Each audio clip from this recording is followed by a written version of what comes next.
Hello, Assalamu alaikum. You're watching Bioanemia, and today we're going to discuss the structure and the functions of the nephron. So let's begin. Nephron, it is a microscopic structural and functional unit of the kidney, which is responsible for the water and solute balance in the blood plasma, and which is very necessary for the homeostasis. So if we talk about the nephron number, it is about 0.8 to 1.5 million nephrons in each kidney, and structurally the nephron consists of two parts, the renal corpuscle and the renal tubule. So take a look on this diagram.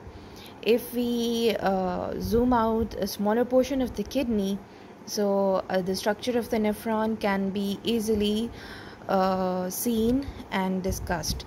The nephron consists of the two parts, that is the renal corpuscle and the renal tubules. The renal corpuscle then further consists of the glomerulus and the Bowman's capsule, and it receives the blood from the renal artery, and then the blood is taken back away from through the renal vein, and the renal tubules then further consist of the proximal convoluted tubule, the U-shaped loop of Henle, and the distal convoluted tubules, and we'll discuss each one of them in the coming slides. So let's begin with the first part, which is the renal corpuscle. It is the filtration point of the blood plasma, where all of the blood vessels enter and exit. That's why the renal corpuscle is also called as the vascular pole. The renal corpuscle is further divided into two parts, that is the glomerulus and the Bowman's capsule. So we'll first discuss the glomerulus. The glomerulus, it is the capillary tuft, like it consists of a large number of the capillaries that receives the blood from an efferent arteriole of the renal circulation. The efferent arteriole is one of the artery that supply blood to the kidneys, and then further the blood leaves the glomerulus through another arteriole, which is the efferent arteriole, and we'll discuss that later on. In the glomerulus, here another hormone, which is known as the renin, is also produced, which is responsible for maintaining the blood volume. The second part of the renal corpuscle is known as the Bowman's capsule. The Bowman's capsule, or the glomerulus capsule, it is actually a cup-shaped organ which surrounds the glomerulus, and it is a double-walled structure which contains cells which are known as the podocytes. The podocytes are actually the cells where the material exchange between the blood plasma flowing in the glomerulus takes place.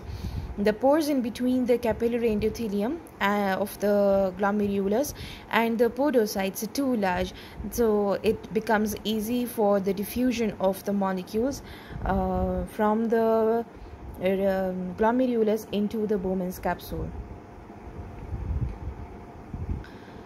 Just look at the diagram. At the lower side, efferent arteriole brings the blood into the capillary tuft that are shown in the red part, and these the capillaries, they run across the whole glomerulus region.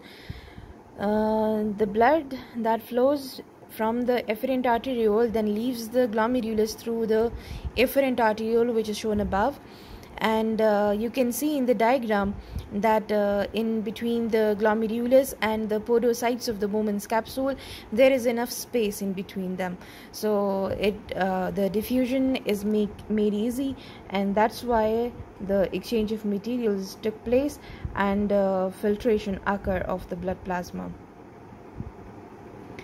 Then we'll start with the renal tubules. The renal tubules are the following: the proximal convoluted tubules, the second tubule are known as the loop of Henle, which are the U-shaped tubules, and the last part of the last tubule structures are known as the distal convoluted tubules. Firstly, we'll discuss the proximal convoluted tubules. It is the first portion of the ductular system, and it is a very larger portion of the nephron.